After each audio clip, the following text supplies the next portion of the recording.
Hello दोस्तों, कैसे हैं आप सब। उम्मीद करती हूँ कि आप बहुत अच्छे होंगे और हमारी क्लासेस को रेगुलर अटेंड कर रहे होंगे। आपको कुछ दिनों पहले मैंने एक वीडियो में शेयर किया था कि मैं बहुत ही जल्द आप लोगों के लिए साइंस और टेक्नोलॉजी से जुड़े हुए क्वेश्चंस लेकर आने वाली हूँ। थोड़े थोड़े क्वेश्चंस अटेम्प्ट करके हम लोग साइंस और टेक्नोलॉजी को धीरे धीरे समझने की कोशिश करेंगे। जैसा कि आपको याद ही है कि कनिष्ठ लेखाकार, आरएस ऐसे कुछ एग्जाम्स होते हैं जिनमें साइंस और टेक्नोलॉजी के क्वेश्चंस पुट होते हैं। तो हम लोग थोड़े थोड़े क्वेश्चंस की सीरीज लेकर वन लाइनर में आप लोगों को साइंस और टेक्नोलॉजी के क्वेश्चन से रूबरू कराने वाले हैं।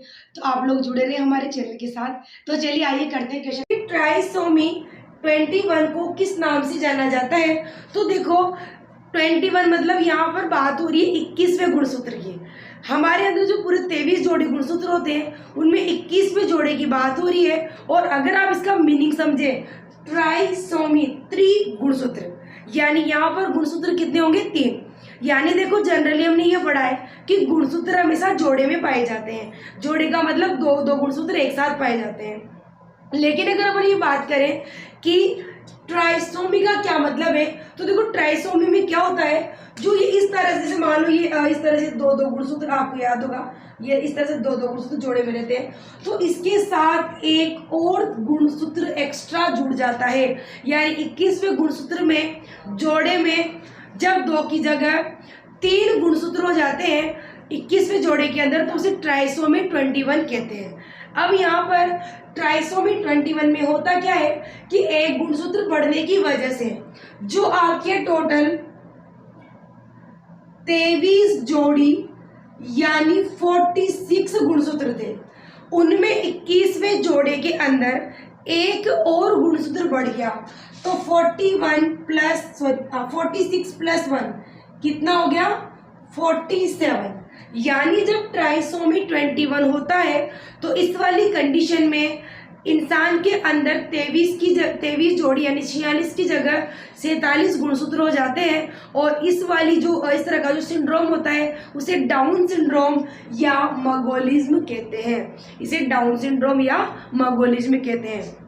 तो ध्यान रखना है कि जो ट्राइसोमी 21 है इसका मतलब क्या है? ट्राई का मतलब तो 3, 21 का मतलब है 21वां गुणसूत्र।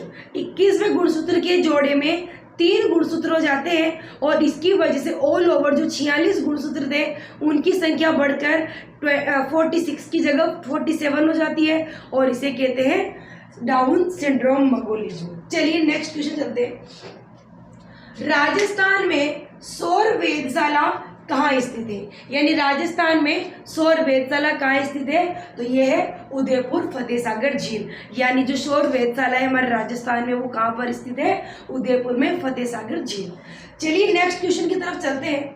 रक्षा अनुसंधान एवं विकास संगठन यानी डीआरडीओ का आदर्श वाक्य क्या है? यानी हमें ये बताना है कि इसका आदर्श वाक्य क्या है।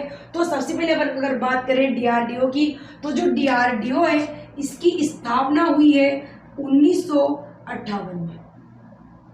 डीआरडीओ की स्थापना कब हुई थी? 1958 में। और आपको याद ही होगा कि रक्षा मंत्रालय है एक तरह का, ये मतलब रक्षा से जुड़ा हुआ, डिफेंस से जुड़ा हुआ, तो इसके अंदर जो मिसाइलें वगैरह का जो निर्माण होता है वो इसी के अंदर होता है। तो यहाँ पर आपसे ये पूछा है कि इसका आदर्श वाक्य क्या है? तो इसका आदर्श वाक्य है बलस्य मूलम विज्ञानम, यानी विज्ञान ही बल का मूल है। इसका हिंदी अर्थ क्या होगा? विज्ञान ही बल का मूल है। तो ये ध्यान रखना है अपन को। अगर अपन से पूछा जाए कि जो डीआरडीओ है इसका आदर्श वाक्य क्या है, तो इसका आदर्श वाक्य क्या होगा? बलस्य मूलम विज्ञानम, मूलम विज्ञानम, विज्ञान ही बल का मूल है। देखो इसके अलावा आपने और भी देखे होंगे बहुत सारी चीज़ें, जैसे मान लो अपनी जो भारत सरकार है, भारत सरकार का भी आदर्श वाक्य है सत्यमेव जयते। इसी तरह जो CBSE है उसका भी आदर्श वाक्य है अस्तो मा सद्गमे। तो इस तरह से सब संस्थाओं का अपना अपना कोई ना कोई एक आदर्श वाक्य होता है। उसी तरह से DRDO का जो आदर्श वाक्य है वो है बलस्य मूलम विज्ञानम। चलिए नेक्स्ट क्वेश्चन की तरफ चलते हैं। नेक्स्ट क्वेश्चन देखिए, जितने भी क्वेश्चन हम लोग कर रहे हैं सब आपके लास्ट टाइम आए हुए हैं। और अगर अपन बात ही डाउन सिंड्रोम वाले क्वेश्चन की करें तो ये आपके 2018 में भी आया है और 2021 में भी आया है। यानी ये एक ऐसा क्वेश्चन है डाउन सिंड्रोम का जो 2 बार रेगुलर हर दोनों बारी RS प्रीवियस में रिपीट हुआ है। तो चलिए आगे चलते हैं हम लोग। जूनोटिक रोग कौन से हैं? तो सबसे पहले बात करें जूनोटिक क्या होते हैं। तो देखो जो जूनोटिक है इन्हें जूनोसिस भी कहते हैं, याद रखेंगे। जूनोटिक रोग को जूनोसिस रोग भी कहते हैं। और जूनोसिस रोग क्या होते हैं? पशुओं के काटने से जो होते हैं, पशुओं के काटने से मनुष्य में जो रोग होते हैं उन्हें जूनोटिक रोग कहते हैं।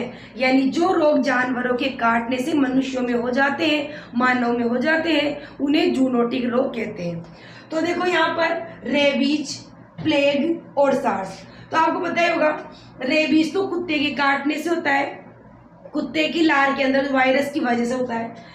प्लेग की बात करें, प्लेग चूहे के काटने से होता है, लेकिन यहाँ पर ये वायरस से नहीं होता बल्कि बैक्टीरिया यानी जीवाणु से होता है। उसके बाद बात करें सार्स, तो सार्स जो रोग है ये भी कुत्तों के काटने से ही होता है और वायरस की वजह से ही होता है। सार्स का फुल फॉर्म होता है सीवियर एक्यूट रेस्पिरेटरी सिंड्रोम। तो यहाँ पर ये ऐसे रोग हैं जो एनिमल के काटने से मानव में फैल जाते हैं। यानी ये रोग मनुष्यों में होने वाले हैं, लेकिन ये किसकी वजह से होते हैं? एनिमल्स यानी जानवरों के काटने से होते हैं। चलिए हम नेक्स्ट चलते हैं। ये हो गया, अब चलते हैं नेक्स्ट क्वेश्चन की तरफ। चलिए नेक्स्ट क्वेश्चन पूछा है आपसे, कौन से विटामिन वसा में घुलनशील होते हैं? यानी आपको ये बताना है कि जो विटामिन होते हैं A, B, C, D, E, K, इस तरह से जो भी विटामिन है, ये सारे विटामिन कौन से ऐसे विटामिन है जो वसा में घुलनशील है। तो सबसे पहले बात करें कि सॉरी यहाँ पर भी आएगा, विटामिन कर ले इसे। तो सबसे पहली बात तो विटामिन क्या होते हैं? तो देखो विटामिन होते हैं सूक्ष्म पोषक। विटामिन क्या होते हैं? सूक्ष्म पोषक। यानी हमारे शरीर में ये बहुत अल्प मात्रा में आवश्यक होते हैं, इनकी ज्यादा जरूरत हमारी बॉडी को नहीं होती। और ये जो विटामिन होते हैं ये 2 टाइप के होते हैं। जो विटामिन होते हैं ये 2 टाइप के होते हैं, एक तो वसा में घुलनशील और एक जल में घुलनशील। देखो जल में घुलनशील तो वो होते हैं जो पानी में घुलकर टॉयलेट यानी यूरिन के थ्रू बॉडी से बाहर निकल जाते हैं, और ये वसा यानी जो वसा के अंदर ही घुले हुए रहते हैं। तो वसा के अंदर तो A, D, E, K ये 4 ऐसे विटामिन होते हैं जो वसा के अंदर घुले रहते हैं। और अगर हम बात करें जल में, तो जल में घुले रहते हैं B और C।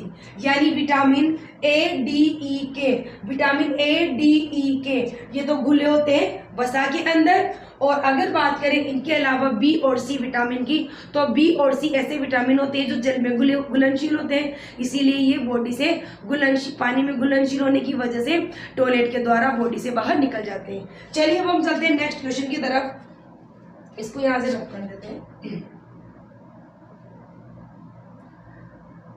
चलिए, और एक बात और, जो विटामिन है उसको जो नाम दिया था विटामिन को विटामिन नाम दिया था सी फक नामक साइंटिस्ट ने।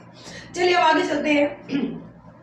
निम्न में से कौन सा आवृत्ति बैंड इनसेट GSAT उपग्रह संचार हेतु उपयोग में नहीं लिया जाता। देखो इसमें मैंने आपको ऑप्शन भी लिख दिए। एक्चुअली ये नहीं वाली टाइप से क्वेश्चन पूछा गया था आपको, यानी इनमें से जो नहीं है वो आपको चुनना था, इसलिए हमने इनमें ऑप्शन भी लिख दिए।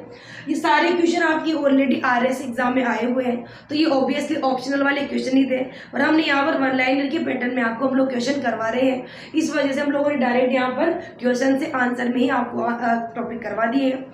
लेकिन देखो इनसे जुड़ी हुई ब्रीफ नॉलेज में हम आपको दे रहे हैं, तो जो इनसे जुड़ी हुई नॉलेज है उनसे भी रिलेटेड क्वेश्चन पुट हो सकते हैं, तो आप हर टॉपिक को ध्यान में रखते हुए इसकी तैयारी करें। चलिए, तो आपसे जो पूछा गया है कि निम्न में से आवृत्ति बैंड यानी इन चारों में से कौन सा आवृत्ति बैंड है जो इनसेट यानी GSAT उपग्रह संचार हेतु उपयोग में नहीं लिए जाते। तो सबसे पहले देखो अपन बात करें GSAT, तो GSAT क्या होते हैं? भू स्थिर उपग्रह। क्या होते हैं ये? भू स्थिर उपग्रह। भू स्थिर उपग्रह यानी ये जो इनसेट और GSAT होते हैं ये भू स्थिर उपग्रह होते हैं, और ये वो उपग्रह होते हैं जिन्हें पृथ्वी की कक्षा से 36,000 किलोमीटर ऊपर स्थापित किया जाता है। यानी इन्हें पृथ्वी के ऊपर से बात करें, पृथ्वी की सतह से, तो पृथ्वी की सतह से इन्हें 36,000 किलोमीटर ऊपर स्थापित किया जाता है। और अगर केंद्र से, देखो ये तो सतह से बात हो रही है, पृथ्वी की सतह से इन्हें 36,000 किलोमीटर ऊपर स्थापित किया जाता है। और अगर केंद्र से बात करें तो आपको याद है पृथ्वी की त्रिज्या 6400 किलोमीटर होती है। तो अगर केंद्र से बात करें तो आप इन दोनों को प्लस कर दो, ये आ जाएगा आपका 42400 किलोमीटर, ये हो जाएगा केंद्र से। यानी देखो जो भू स्थिर उपग्रह होते हैं इन्हें पृथ्वी की सतह से 36,000 किलोमीटर ऊपर स्थापित किया जाता है। और अगर केंद्र से बात करें तो इसके अंदर पृथ्वी की रेडियस भी जुड़ जाएगी 6400, तो 42,400 किलोमीटर ऊपर स्थापित किया जाता है।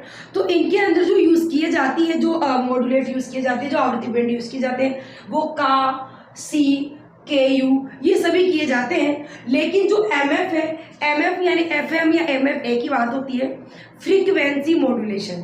फ्रीक्वेंसी मॉड्यूलेशन वही नॉर्मल आप जो FM वगैरह सुनते हैं, ये इनको उसके अंदर काम में लिए जाते हैं। इनका उपयोग भू स्थिर उपग्रहों के अंदर नहीं होता। इसी तरह आपने AM का नाम भी सुना होगा, एम्पलीट्यूड मॉड्यूलेशन।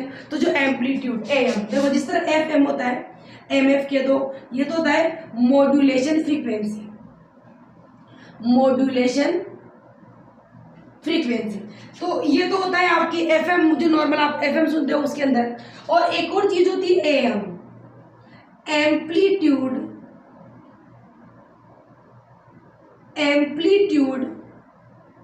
फ्रीक्वेंसी। तो ये एम्पलीट्यूड फ्रीक्वेंसी यानी AM जो है, इसका उपयोग हम लोग किसके अंदर करते हैं? जो रेडियो वगैरह सुनते हैं उनके अंदर करते हैं। तो यहाँ पर आपका आंसर हो जाएगा MF हो या FM हो, बात एक ही होती है। दोनों का मतलब फ्रीक्वेंसी मॉड्यूलेशन या मॉड्यूलेटेड फ्रीक्वेंसी, दोनों का मतलब एक ही होता है। तो ये एक ऐसी फ्रीक्वेंसी बैंड है जिसका उपयोग हम लोग FM रेडियो वगैरह के हिसाब से करते हैं। इनका भू स्थिर उपग्रहों के अंदर कोई उपयोग नहीं होता। यहाँ पर का, सी, KU ये जो सब है, इनका सबका उपयोग जो है वो हम लोग सैटेलाइट के अंदर करते हैं, यानी भू स्थिर उपग्रहों के अंदर करते हैं।